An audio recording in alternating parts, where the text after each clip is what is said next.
What is the history of abortion? The practice of induced abortion is deliberate termination of a pregnancy that has been known since the ancient times. Various methods has been used to perform or attempt abortion, including the administration of abortifacient herbs, the use of sharpened implements, the application of abdominal pressure, and other techniques. A naturally occurring abortion that ends a pregnancy sometimes is described as a spontaneous abortion or with more frequently used popular euphemism, miscarriage. To distinguish a difference between an induced abortion and a naturally occurring one, but medically, abortion is the terminology applied to either natural or induced. Next question is when did abortion started and how it started? So the first recorded evidence of induced abortion is from the Egyptian Evers papyrus in 1550 before Christ era. The first indications that abortion was common in ancient civilizations appear in the ancient Egyptians papyrus Evers, which dates from approximately 1600s before Christ. It describes a method by which the woman empties out to conceive in the first, second, or third time period. For this, there were various herbal drinks as well vaginal douches and vaginal suppositories.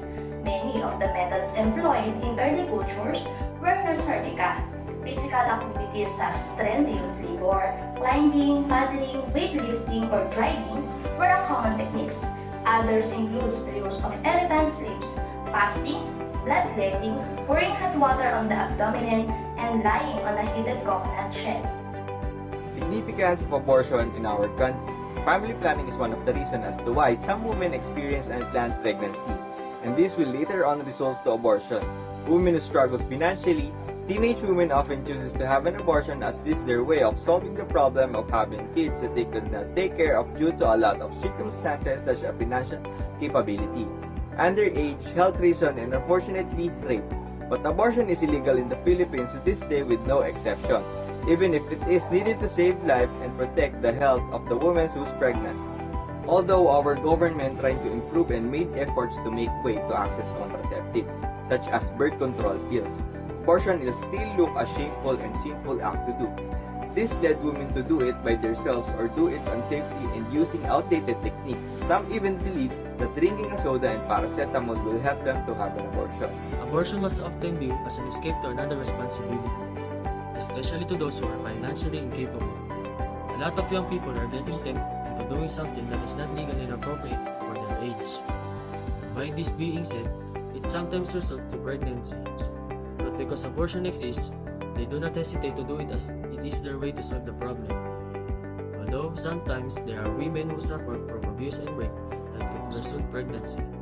They silently choose to have an abortion as they cannot accept the fact that they were abused, and to make it worse, they become pregnant because of the occurrence. Abortion may have a good and bad impact. In the eyes of most people, it will always be unacceptable, especially in church.